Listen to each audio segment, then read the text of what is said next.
अस्सलामुअलैकुम। Welcome to the screen. आज हम बात करेंगे पाकिस्तान स्टॉक एक्सचेंज में नेक्स्ट सेक्टर जो है हमारा पेपर एंड बोर्ड सेक्टर के हवाले से। आप यहाँ पर आए स्टॉक स्क्रीनर पर और यहाँ पर आने के बाद आप सेक्टर चूज करेंगे। जैसा कि हम रिसेंटली ऑयल एंड गैस को कर चुके हैं, इसके बाद ऑयल एंड गैस सेक्टर के बाद जो हमारा नेक्स्ट सेक्टर है पेपर एंड बोर्ड है। तो आज हम पेपर एंड बोर्ड सेक्टर के एनालिसिस करने जा रहे हैं। जब आप इस सेक्टर में आते हैं तो आप ये देखते हैं कि टोटल इस सेक्टर के अंदर कितनी कंपनीज हैं। 11 के करीब इस सेक्टर में कंपनीज हैं और इसमें से कुछ डिफ़ॉल्ट कंपनीज हैं और बाकी जो है आप देख सकते हैं कि लेस वॉल्यूम वाली भी हैं और इसी तरह से मोर वॉल्यूम वाली भी हैं। तो सबसे पहला काम तो हम ये करते हैं कि हमारे जो फ़िल्टर हैं जिन्हें हम क्विक फ़िल्टर बोलते हैं, वो लगाते हैं कि 1 बिलियन से ज़्यादा की कंपनी जो है हमें चाहिए। तो पहला फ़िल्टर हम लगाते हैं जो ऑलमोस्ट 1.7 है और दूसरा फ़िल्टर जो हम यहाँ पे लगाते हैं माइनस में हमें चाहिए कुछ कंपनीज। सपोज करें कि -5 तक अभी कर लेते हैं और इसके बाद तीसरा फिल्टर हमने लगाना होता है कि जिसमें पीई रेशो जो है हमारी वो 10 से कम शो होनी चाहिए। ठीक है, तो इसमें हम तीसरा फिल्टर लगाते हैं। ठीक है,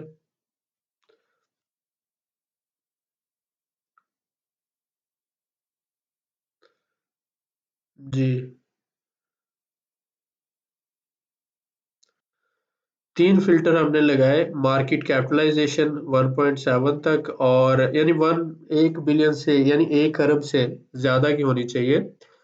-5 या इससे अबव जो है यानी कि हमें सस्ते शेयर चाहिए जो 1 साल में डिक्रीज किए हो और पी रेशो।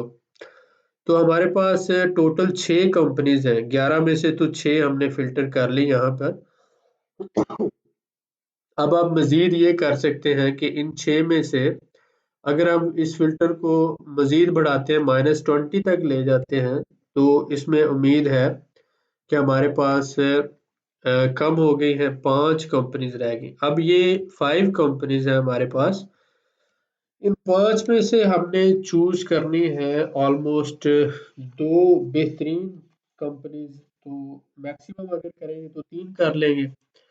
तो जब हम 3 करते हैं तो उसमें एक होती है मीडियम रिस्क, एक लो रिस्क और एक हाई रिस्क हमारी नज़र से। तो आप ये देखें कि इसमें आपको सबसे ज़्यादा सस्ते शेयर किस कंपनी के मिल रहे हैं, आरपीएल के। तो मैं इसको नंबर 1 पे रख लेता हूँ, आरपीएल को सबसे सस्ते यानी 50% डिस्काउंट पे ये हमें दे रहे हैं।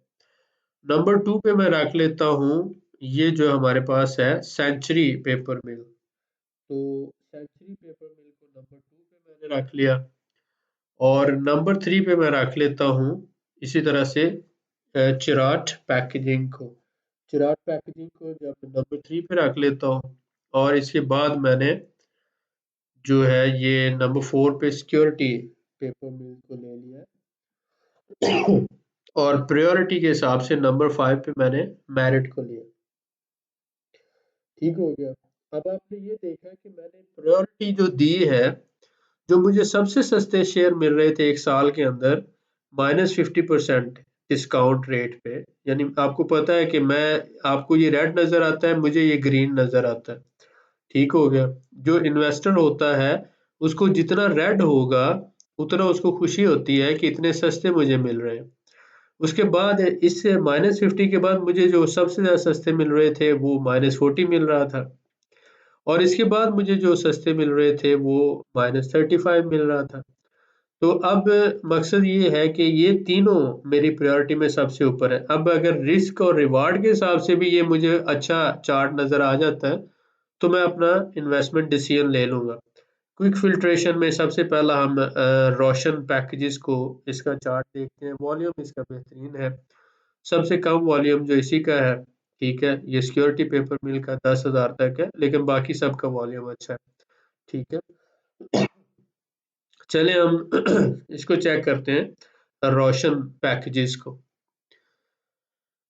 जब हम इसको देखते हैं तो इसका फ्री फ्लोट 31 है, ठीक है। 5 साल के चार्ट पे आते हैं।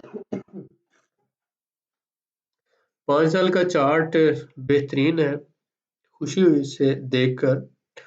देखें आप, यहाँ पर जब आए तो इसका मतलब ये हुआ कि इस वक्त इसकी जो प्राइस थी तकरीबन मिनिमम प्राइस 10 11 10 रुपए कर लेते हैं, और इस वक्त जो है 21 का है। तो अगर 11 का भी करें तो इसका मतलब ये हुआ 10 रुपए का ऑलमोस्ट लॉस हो सकता है अगर ये यहाँ पर आता है, ठीक है। लेकिन अगर ये यहाँ पे चला जाता है तो हमें प्रॉफिट कितना होगा? ये 81 में से 21 निकालते हैं तो 60, तकरीबन 60 का, यानी कि 10 का नुकसान है, 60 का फायदा है। तो इस हिसाब से आप देख लें, ये रिस्क टू रिवार्ड निकालें तो आप 10/60 लिखते हैं, और जब आप इसको डिवाइड बाय 10 करेंगे दोनों को, तो हमारे पास ये 1:6 आ रही है, यानी इसकी जो रिस्क टू रिवार्ड रेशियो है बहुत अच्छी आ रही है। हम इन्वेस्टमेंट उसमें करते हैं जिसकी 1:2 आती हो, और 1:3, 1:4, 1:5, तो इसकी तो बहुत अच्छी है, 1:6 आ रही है। दूसरी बात की इमीडिएट ये यहाँ से जब ऊपर जाता है और अगर हमें यहाँ पर भी मिल जाता है तो फिर भी ये हमारी इन्वेस्टमेंट डबल कर देता है। मसलन यहाँ 21 का है और अगर यहाँ तक भी चला जाता है विद इन अ ईयर, 1 साल के अंदर, तो आपने 1 लाख रुपया लगाया और आपका 2 लाख हो सकता है 1 साल के अंदर अंदर, और अगर आप 5 साल तक लगाते हैं तो आपका वो आज का 1 लाख ज्यादा से ज्यादा 3 या 4 लाख तक आसानी से कन्वर्ट हो सकता है।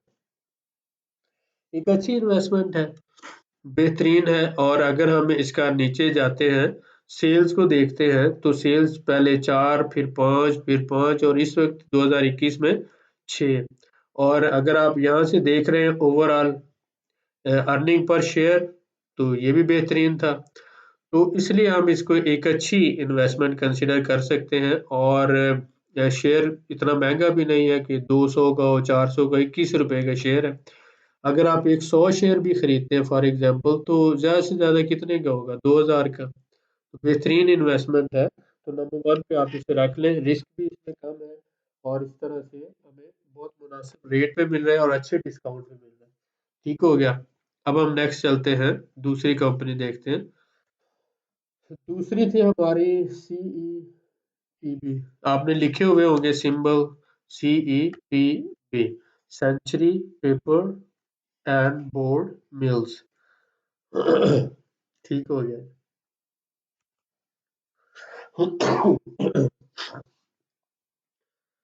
5 साल के चार्ट पे है, ठीक है। ये कुछ इतनी अच्छी नहीं लग रही मुझे, इस तरह के चार्ट मुझे अच्छे नहीं लगते, पसंद नहीं है मुझे।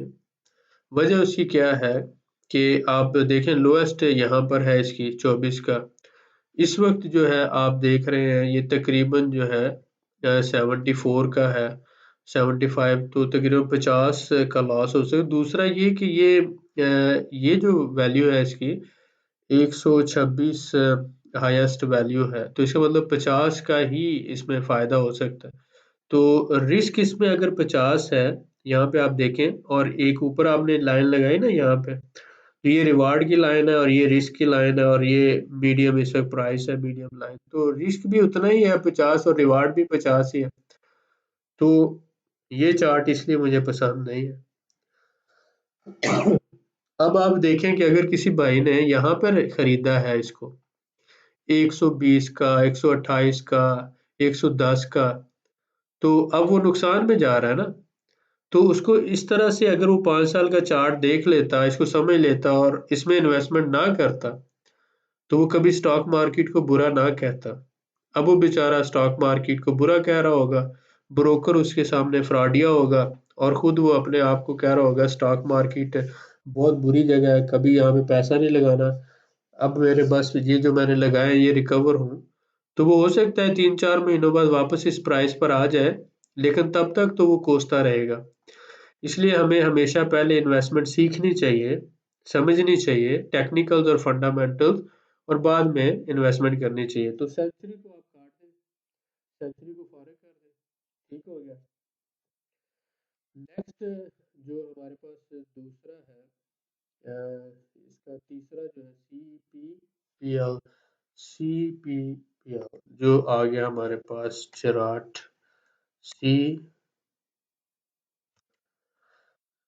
CPPL, Chirat packaging limited. ठीक है जी, चिराट पैकेजिंग आ गया।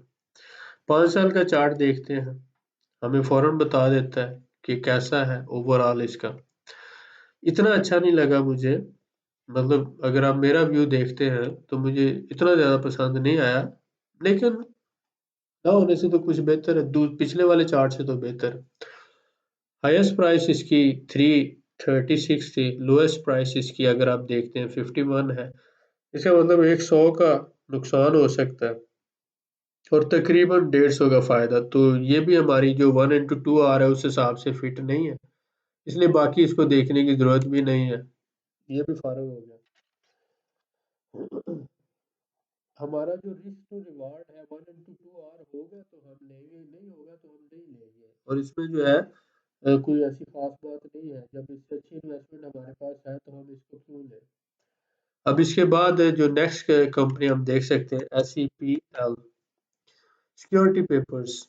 तो जब हम सिक्योरिटी पेपर्स को देखते हैं तो ये हमें ये भी पसंद नहीं आई। ठीक हो गया, इसकी भी बात नहीं बनी। लोएस्ट प्राइस 80 है तकरीबन, हाईएस्ट प्राइस जो है इसकी 220 कर ले चले तो 120 इस वक्त है। तो तकरीबन 100 का फर्क है। मसलन यहाँ पर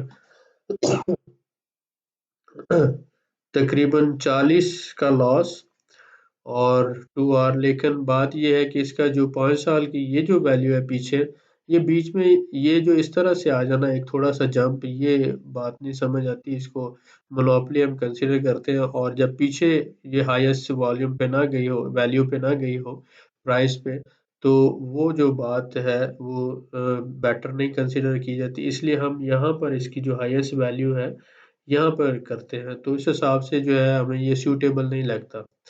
तकरीबन 50-40 का जो लॉस है और 50 का फायदा है, 1:1 आर ही बन रहा है। तो ये भी फर्क है। तो ओवरऑल हमारे जो 3 कंपनी, जो 4 हमने सेलेक्ट की थी, उन चारों में से 3 जो है वो तो चार्ट पे ही, टेक्निकल पे हमारे पास फेल होगी। जब टेक्निकल पे ही फेल होगी तो उनके फंडामेंटल चेक करने की जरूरत नहीं है। सिर्फ एक ही कंपनी ऐसी है जो सूटेबल लगी, और वो थी RPL, रोशन पैकेजेस। रोशन पैकेजेस बहुत ही अच्छे इसका चार्ट लगा और ये बहुत ही बेहतरीन था। एक अच्छा रिस्क टू रिवार्ड दे सकता है। फ्री फ्लोट 31 है। ओवरऑल कंपनी ठीक है और इसके जो सेल्स हैं, EPS है, सब अच्छा है। तो पेपर एंड बोर्ड सेक्टर में एक ही कंपनी हमें सेटिस्फाइड कर पाई, और वो थी रोशन, RPL, रोशन पेपर पैकेजेस लिमिटेड, रोशन पैकेजेस लिमिटेड। तो ये आप इसको देख लें। अगर आप इन्वेस्टमेंट करना चाहते हैं तो इसमें कोई 100-200 शेयर ले लें। ये नहीं मैं कह रहा कि आप इसी एक कंपनी में 10 लाख रुपया इन्वेस्टमेंट कर दें, ऐसा कभी ना करें। क्योंकि 10 लाख अगर इन्वेस्टमेंट करना है तो फिर 10 मुख्तलिफ सेक्टर्स में कम से कम 30 से 40 कंपनीज हमें सेलेक्ट करना पड़ेगी। इसको पोर्टफोलियो मैनेजमेंट और पोर्टफोलियो बिल्डअप और सिलेक्शन क्राइटेरिया बोलते हैं। डाइवर्सिफिकेशन कहते हैं, रिस्क डाइवर्सिफिकेशन होती है, इन्वेस्टमेंट डाइवर्सिफिकेशन होती है, और फिर रिस्क टू रिवार्ड रेशियोज पर डिपेंड करते हुए प्रायोरिटीज असाइन की जाती हैं। ये सारी चीजें होती हैं, तो फिर जाकर एक बेहतरीन पोर्टफोलियो बनता है। इस सेक्टर के अंदर ये एक ही कंपनी है जिसमें थोड़ी सी बेहतर ऑप्शन है। इससे बहुत अच्छी कंपनीज हमारे पास मौजूद हैं, जैसे हमने पीछे ऑयल एंड गैस सेक्टर में देखा। तो यहाँ से हम सिर्फ एक ही ले रहे हैं। बहरहाल बहुत सी बातें नहीं हम करते, यहाँ इसको ख़त्म करें। अगर अभी तक आपने हमारा ग्रुप ज्वाइन नहीं किया तो आप ज्वाइन कर सकते हैं। आर्म PSX से ग्रुप को ज्वाइन करना चाहता हूँ। मंथली 1000 फीस है। उसमें डेडिकेटेड जो हम वीडियोस और इसके साथ साथ PDF लेक्चर डिस्कशन वगैरह होती है। एक अच्छी अपॉर्चुनिटी है आप लोगों के लिए, सीखने के लिए, समझने के लिए। 6 माह का बेसिक कोर्स है। अगर आप ऑलरेडी मेंबर हैं तो मेरी आपसे रिक्वेस्ट है कि कमेंट ज़रूर लिखा करें क्योंकि कमेंट से ये आगे दूसरे लोगों तक पहुंचती है हमारी बात। ये दुनिया का बेहतरीन नॉलेज है जो हम अपने लोगों को देना चाहते हैं, लोगों में अवेयरनेस फैलाना चाहते हैं। अगर लोगों के पास इन्वेस्टमेंट की सेकंड ऑप्शन होगी तो लोग फ्रॉड और स्कैम से बच सकेंगे। अगर आपके पास जायज़ कमाने का रास्ता हो तो आप कभी भी नाजायज़ रास्ते से नहीं कमाएंगे। तो इसलिए चाहिए कि अच्छा इल्म फैलाएं, ये भी सदका जारिया है। मेरी आपसे रिक्वेस्ट है कि आप अपने दोस्तों को दावत दें, अपने जानने वालों को दावत दें, हमारी वीडियोस को आगे अपने फेसबुक पे, व्हाट्सएप पे शेयर करें, दोस्तों के साथ शेयर करें, नीचे कमेंट ईमानदारी से लिखा करें, कंट्रीब्यूट करें लाइक वन टीम कि हम इस मुल्क में इस इल्म को फैलाना चाहते हैं। हम पाकिस्तान स्टॉक एक्सचेंज से बहुत से लोगों को कमाई के रास्ते बताना चाहते हैं और फिर यहाँ से कमाने के बाद दुनिया की जो बेहतरीन मार्केट्स हैं, लंदन स्टॉक एक्सचेंज है, न्यूयॉर्क स्टॉक एक्सचेंज है, वहां से कमाई करें, हलाल पैसा कमाएं। ये आज के ज़माने की तजारत है। ये आज के ज़माने की तजारत है जिसमें 70 गुना यानी 7000% 70 गुना मुनाफा छुपा हुआ है। बहुत शुक्रिया।